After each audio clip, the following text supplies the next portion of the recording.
Hi guys, welcome back to another video. It's often said, if it's important to you, you'll find a way. Otherwise, you'll find an excuse. Immigrating to Canada is no different. In this video, I will be talking to Cecilia Mizundua, who is an immigration attorney who migrated to Canada from the beautiful country of Zimbabwe. She's one of the few immigration attorneys here in Grande Prairie, Alberta. We will be talking a bit about the rural renewal stream just to give a bit more of a background, and also about the many different ways that you can migrate to Canada. If this is a topic that's important to you, please stick around, smash that like button, subscribe to the channel, and drop a comment. Okay, guys, see you in the conversation.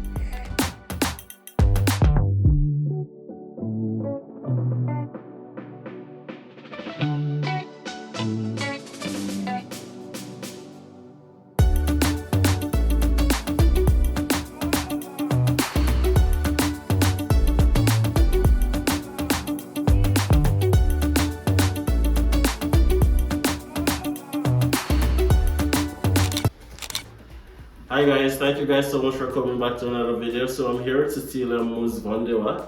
She is, of course, one of the very few persons here in Grande Prairie, Alberta who practices immigration law. Cecilia is from the beautiful country of Zimbabwe. She's been in Grande Prairie now for a number of years, and of course she is fully Canadianized because she's been here for probably over a decade. 22 years. 22 years, right?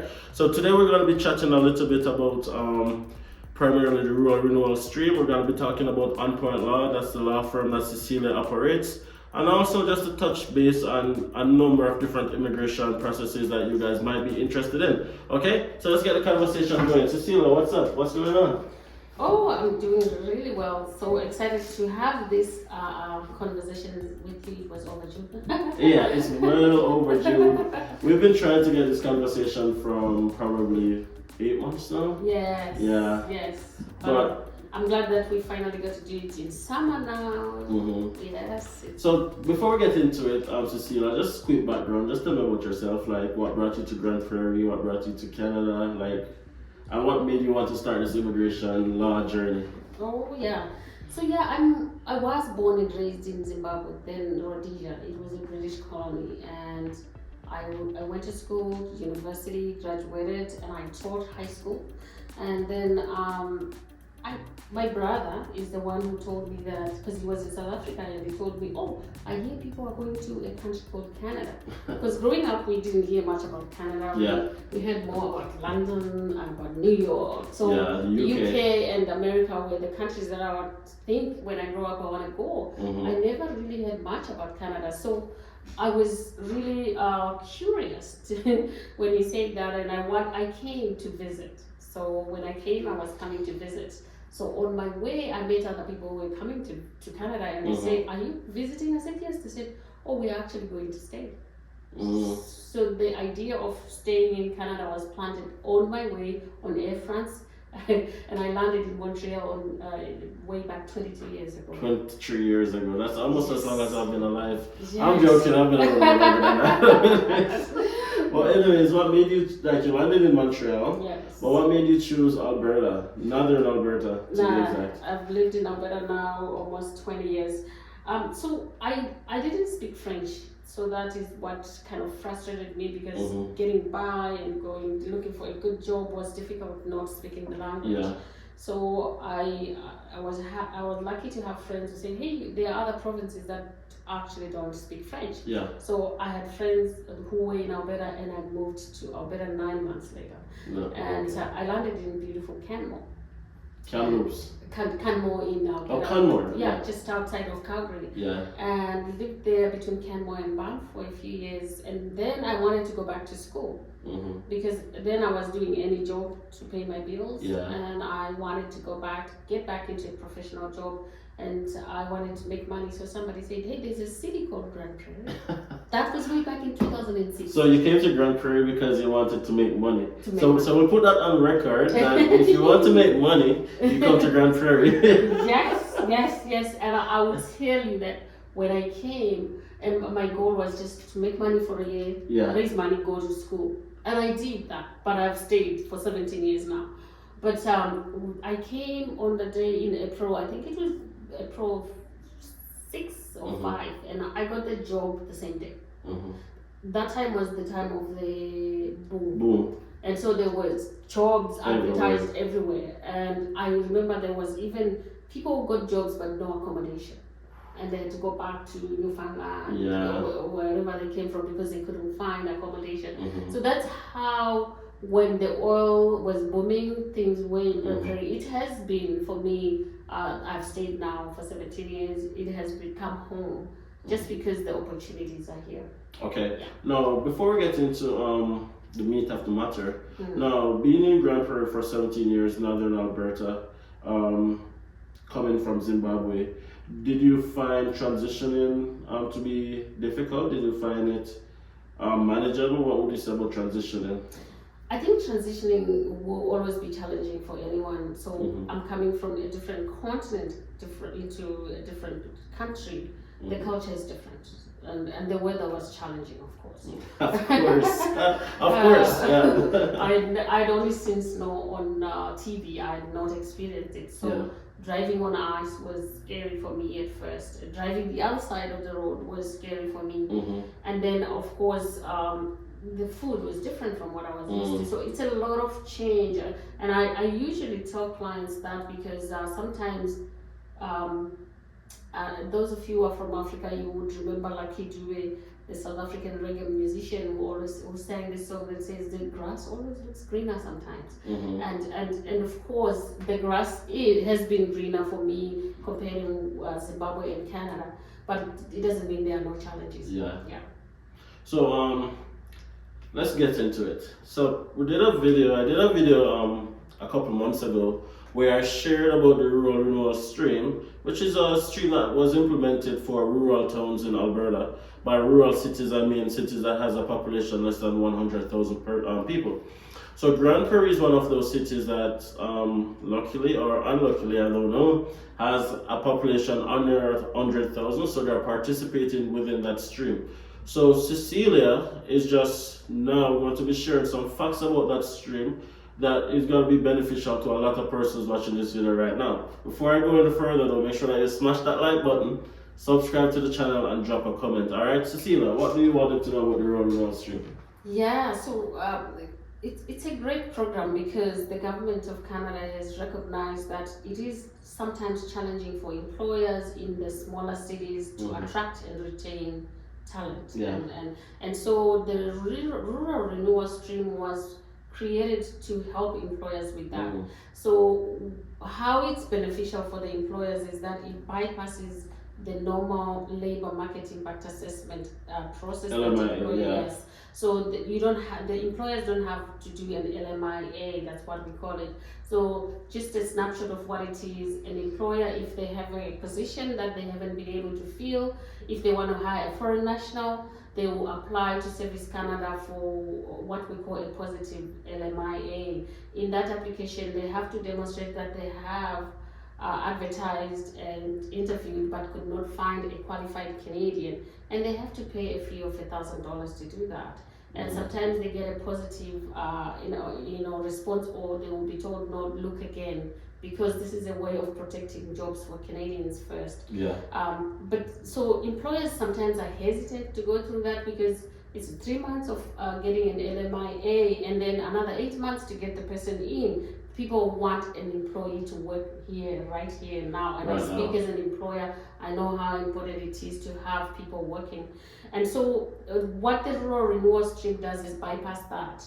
The employer has to be approved by the city, and then they would have to advertise their job through the channels that are approved, example, the job bank.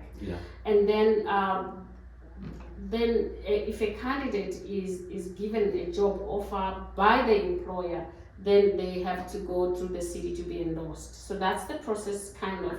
So one of the things I wanted to make clear for a lot of the viewers, because we get a lot of questions around that, is how does that process work? So this is a program that is employer driven, which means the employer can be it a restaurant, a hotel, a fast food restaurant like McDonald's, Tim Hortons. They would have positions that they have, and they go to the city and say, we have 4 positions. We want to look for a person or people. Mm-hmm. So some of these employers have recruiters that work to help them get those. So one of the feedback that I've gotten from people, especially your viewers, is that they have gone to the website, looked at the jobs posted, submitted their resumes, but gotten no response. So just to manage people's expectations is that some of those jobs, they are already created with people in mind. So let's say I run a law firm, so if I need a lawyer who has immigration experience and knowledge, then maybe I already know someone that I want to hire. Oh, I see. Yeah. So while it sounds like it's it's bad because I'm putting it out there, and yet I have a person in mind. It's just that employers want to make sure that they are hiring the right people that can stay, and people that they know, or people that are related. So, for example, a lot of employers here have either people from India or the Philippines. So then they hire also people that are known by their employees. Yeah. So I share that so that at least people know.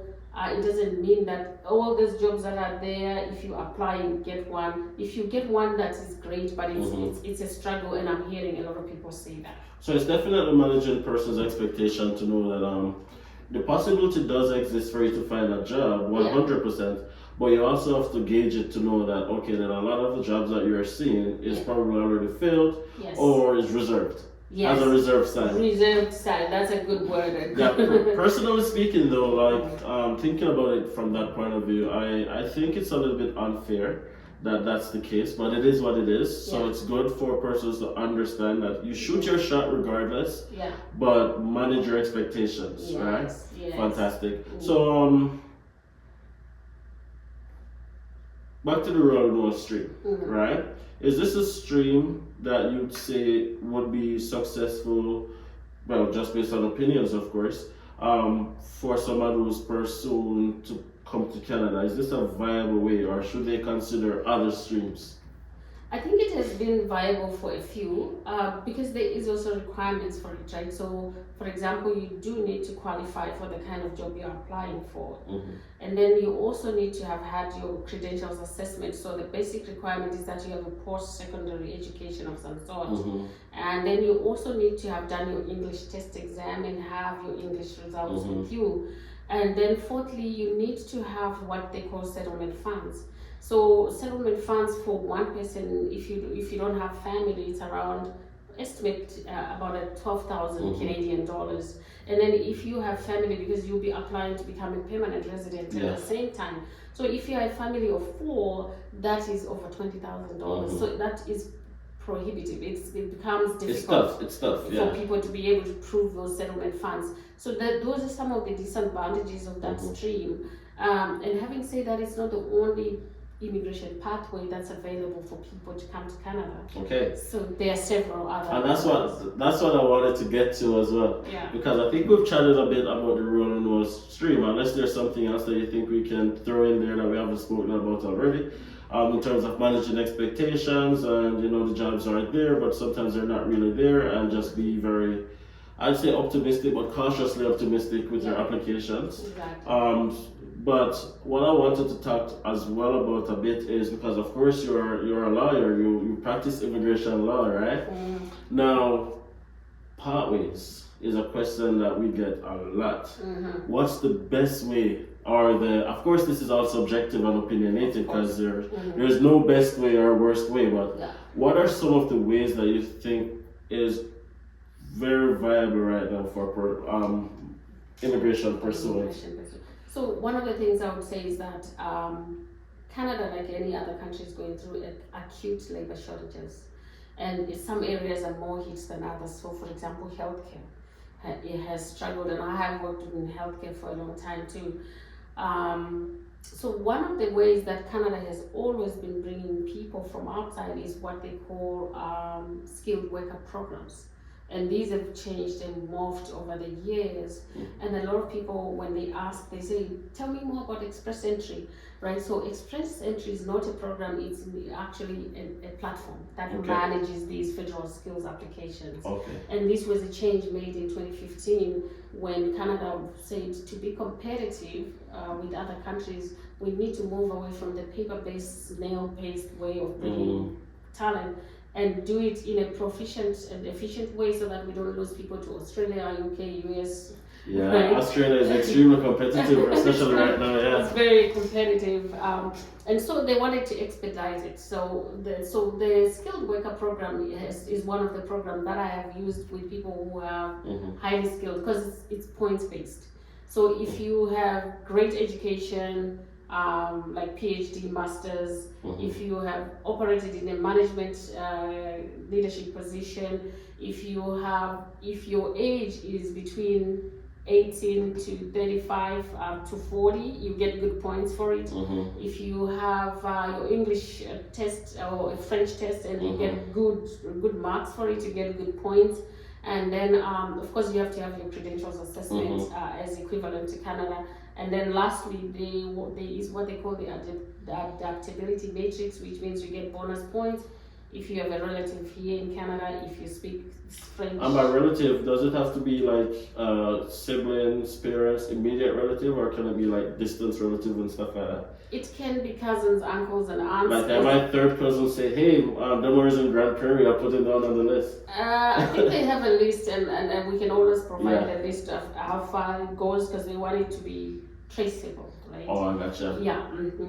And so that is one of the pathways, the federal skills program that people do. And then closely related to that is what we call the provincial nomination programs, because each province would have different requirements or different skills that they are looking for. So for example, Saskatchewan is big on agriculture.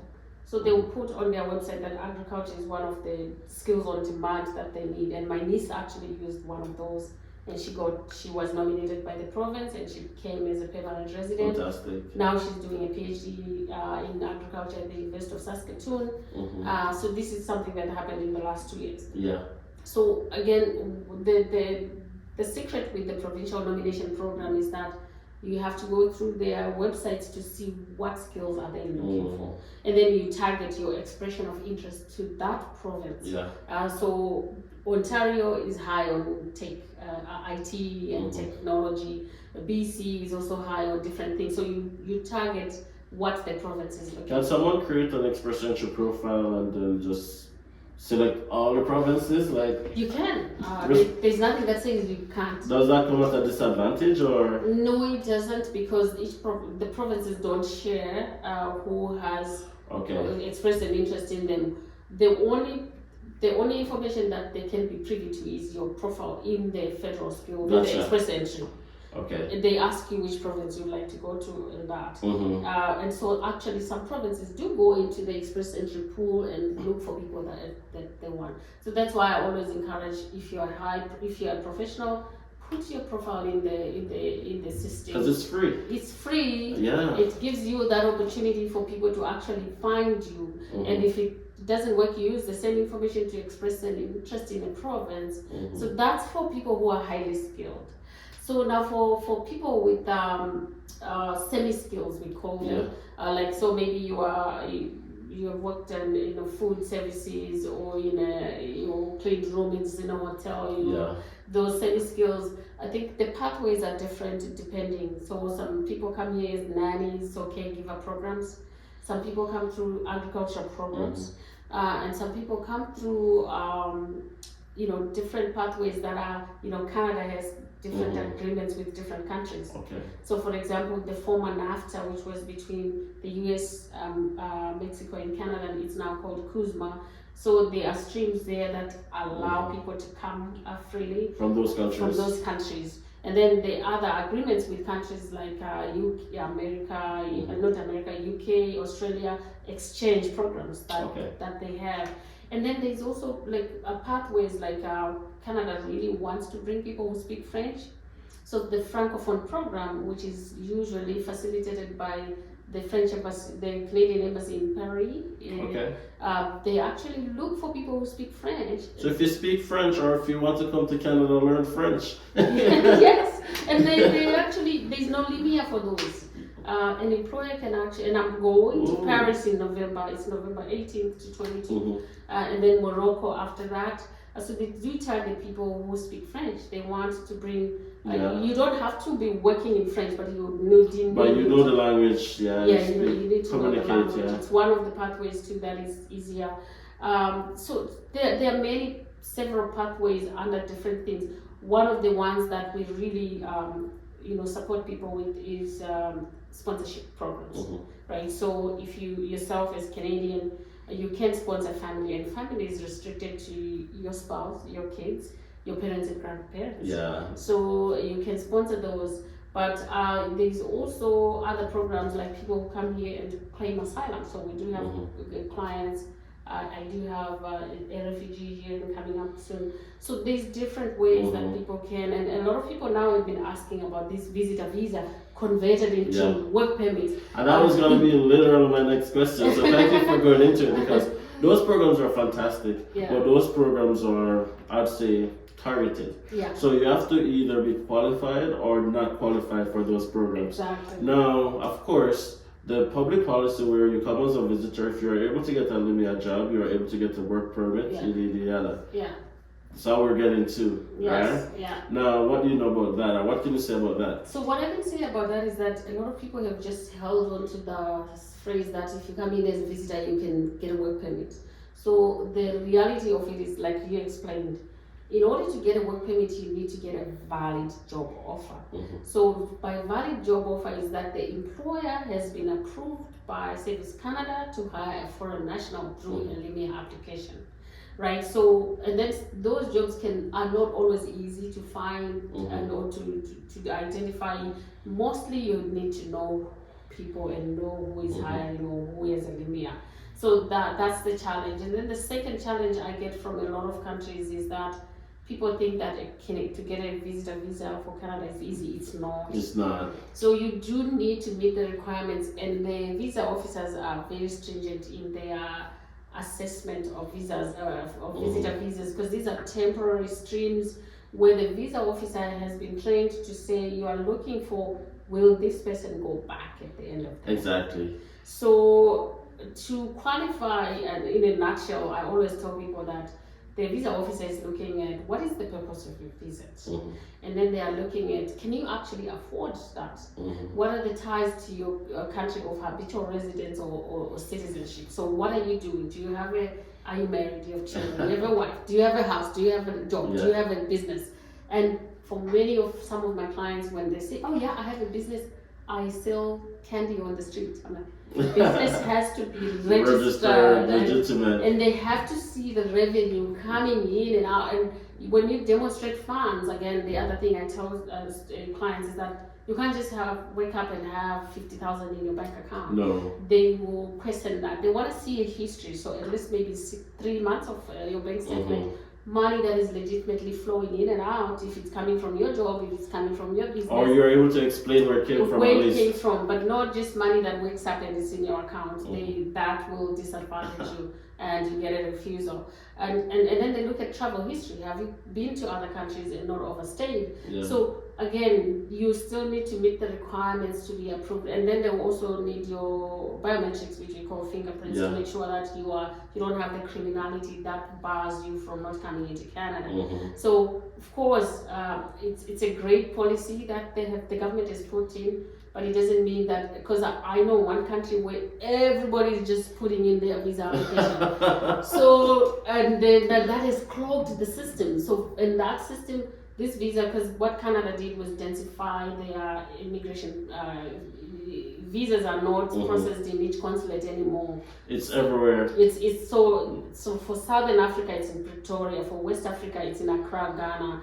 For East Africa, I think it's in Kenya, in Nairobi. So they have densified that. So I can imagine Southern Africa, it's 9 countries that Pretoria processes for. So if Zimbabwe is putting in, so they moved from, I just applied for my mom to visit. I applied March 25th. and April 24th she got her visa. And then I applied for my other sister. I wanted her to bring my mom, and they said we have been inundated by visitor applications from Zimbabwe. Now the waiting time is 6 months. Because now they're focusing on another country maybe and stuff, yeah. So in other words, do not apply for a visitor's visa and say your purpose of travel is to find a Libya job and stay in Canada. You'll not get it. You can, except that it's gonna take time. And also the other thing too, that ourselves as immigration lawyers and consultants know is that some countries are tagged, and this is fact, right? So those applications get to the officer after they go through AI, artificial intelligence. So depending on where your passport is coming from, then the visa officer knows they have to be more stringent. More stringent. Yes. And then we also see similar type of refusal, like repeated, or I don't believe that you leave Canada at the end of your stay because of the economic situation in your country, or because of the political situation in your country, or because you have ties in Canada. So you put together your best visa application, but your country's reputation can disadvantage you. So those are some of the little tips that we would know from the background, because we do have sometimes immigration coming to talk to us about what they are seeing in what offices and some of the things, because people have asked about, do I need to have a consultant or a lawyer doing my application? No, and the Canadian government has put it on their website, you don't need to, it's a choice you make. It costs money, but what are you gaining from that is you do have your application made right. And then you also avoid some of the pitfalls that will result your refusal, right? So I had a friend who applied for a son to come to Canada for a student visa.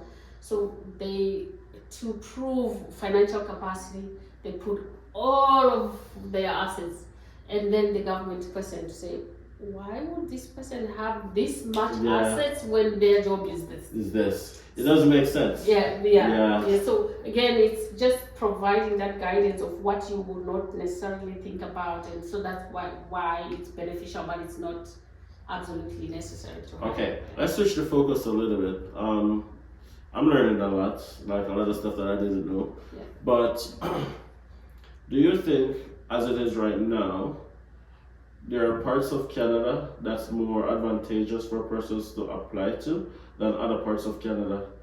If so, where would you, opinionated as well, of course, based on your expertise, where would you say are some advantageous places in Canada persons can look into, like, applying to right now? Yeah, that's a good question. So right now, we have our eastern provinces. So we call them the Atlantic because they are around the Atlantic Ocean. So New Brunswick, Newfoundland, PEI, those areas, they have piloted programs where they are trying to bring people back into the program, because the people had moved out to west, like they came to Alberta, BC, Saskatchewan, and so they want to bring people. So the Atlantic program is piloted, and they want to bring. So that's an area to look into, as well as our territories, because Canada is 9 provinces and 3 territories. Sometimes people focus on the provinces and they forget the territories. Yeah, because it's so cold. Because it's so cold. Even us who are here, we don't want to go to the territories. But if it gives you access to Canada and you go for 2 years, then you can move to wherever you want afterwards, right? So those are some of the areas. But again, I would say it depends on the person's background, right? So if your background, they are from a recruitment talent position, there are areas we always say these are hard to recruit into, right? So high-tech people, for example, psychiatry in healthcare. So it's easy to find a nurse or a healthcare aide, but there are some positions that are specialized areas. So with specialized areas, normally people can go anyway. But then in healthcare, so for example, right now, Ontario, BC, they're really looking for healthcare personnel. Specialized areas, Even nursing attendants, right? So I know that there is a college in BC now that is taking people on an 8-month program, and they help to place people so that at least they get hired. So there are some opportunities like that. That's fantastic. I didn't do that on an 8-month program. 8-month program, and their fees are reasonable, and I think people also pay in installments. I forgot the name. Next time I can email it to you, that's right. so you can share with your audience. I noticed that you haven't mentioned Alberta, and I'm wondering why, because I think this is totally from my uninformed point of view. I think Alberta is one of those provinces that is growing, and it's growing very quickly, and it's very easy for new immigrants to transition into. Yes. So would Alberta be on that list of advantageous places to consider? Of course, Alberta is. I think that a lot of people, when they come to Canada, they're focusing on Ontario. They will go to the expensive places. So Toronto, we know that. Or Montreal. But Alberta is one I've started to kind of influence my clients to say, come to Alberta. You're just going to stay where you are if you stay in Toronto. So the good thing about Alberta is that it's like you say, it's a growing economy, and we do have the resources, right? So we hold some of the biggest deposits of oil and gas in the world. I think we're number 5 or something like that. Yeah. So while we are going towards cleaner energy, we still need the gas and oil. So and then we have a diverse economy, right? So it's a great. Go on to the Alberta. I know the Minister of Immigration has been working to try to bring people into the province. So it's one of those that you can look into for provincial nomination programs. The Rural Renewal stream is run by the provincial nomination program. Yeah. Yeah. So guys, come to Alberta. That's definitely one of my mantra, because I work for Alberta every day, all day. More so Grande Prairie. Yeah. Now, from my own observation, like when I just came to Grande Prairie a few years now, it's grown a lot, and I think a lot of the opportunities that existed when I just came seems to be drying up a little bit. That's just because I'm probably not really like all around and see what's there or what's not there, but just from my own like uninformed point of view, it seems like opportunities may be drying up a bit. Would you say there's still opportunities here, or? There's still opportunities here. So like I said, I've lived here for 17 years, and I have considered moving to Calgary and Edmonton just for easier access to other things. But the reason I have stayed is because there's more opportunities here. So for example, as a lawyer, I know a few of my colleagues who have moved from here, and they still fly here to represent clients here because they got more business while they were here than where they are, because there's more competition in the bigger cities, right? So I am a member of the Grande Prairie Chamber of Commerce, and I'm also an ambassador for the chamber. And Grande Prairie has been one that has the fastest growing chamber of commerce, a lot of business startups, and a lot of businesses that are actually, because businesses, if they don't, sometimes they don't make it for the first 5 years, but their statistics, their business are more successful here. So it also depends on what one is looking to do. In terms of opportunity, I'd say this is a city of opportunities.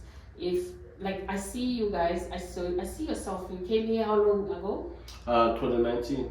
2019. Yeah. Yeah. So look at what you have done. If you were in Toronto, you wouldn't be where you are now. That is fact. That is fact. So you guys can stop saying that I don't like Toronto, because you hear it from someone else. Or if you were in BC, for that matter, you wouldn't even afford to buy a house. Exactly. So this is a place of opportunity. A lot of people don't know about it, but I would say, come. I've lived here, and I'm testimony of. For me, how I used Grande Prairie was to say, if I wanted, because that time I was focused on career. Yeah. If I wanted to move up, it was less competition here, and I did move up, and I've had responsible positions within the government and within the AHS. Because I lived here. So, and I enjoyed the flights. I just now I'm getting old. I'm like, I don't care about that as much. But I got that opportunity of flying everywhere every other week, staying in different hotels and countries, cities, and all that. Sign me up. So I became an executive flying because my job. If I lived in Edmonton, I wouldn't have flown as much. Yeah. Because I would just have had to attend meetings in the same city. In the same city. Yeah, so these opportunities. Okay. Yeah. Now, finally, in wrapping up, I'll ask you a bit about ONPOINT Law. Like, just tell me a little bit about what it is that you do and what's your mission. Our mission, yeah, and I'm always I'm very proud to show our new logo and all that because I rebranded. So the idea behind ONPOINT Law was to practice law differently. Okay. I wanted to practice what we call heart-centered law. Because a lot of people, we have a love-hate relationship with lawyers. Yeah, I don't like lawyers. Until you need them. I love them when I need them. Yeah, exactly. And then when something happens, I call my lawyer. But see, for me, I was like, I want to meet people where they are and practice law from a human perspective. So if you come to me, you have an issue, let's see what's going on before just focusing on the money. Right, so that's how I want to practice law. No criminal lawyers. She's not a criminal lawyer, so if you're in trouble, don't call Cecilia. Immigration, family, and employment law. Exactly. Even though sometimes I've been called to go and help people who've been jailed and it's a criminal case. Yeah. I can apply for your bail, but I will refer you to a criminal lawyer. So one of the things that we do at our law firm is within immigration, I think what we have done is to just have presence across the globe. So I have a private Facebook group. I do give updates on there, so people can join us on there. Within family law, we are overwhelmed by the demand. Is that divorce and stuff? Divorce, yes. So those of you who don't know, do I get a discount? Yes, you can, but you're not allowed. No divorce for you. No divorce. 50% of marriages end up in divorce, at least here in North America. And it's something that breaks my heart because within it I see how kids suffer and all that. But it's something I do because I want to help people who can't afford the high-ticket lawyers, right? So for me, it's not about the money, it's about helping people to go through divorce and come out of it without being crushed by the experience, because some people have been damaged for life through the divorce process.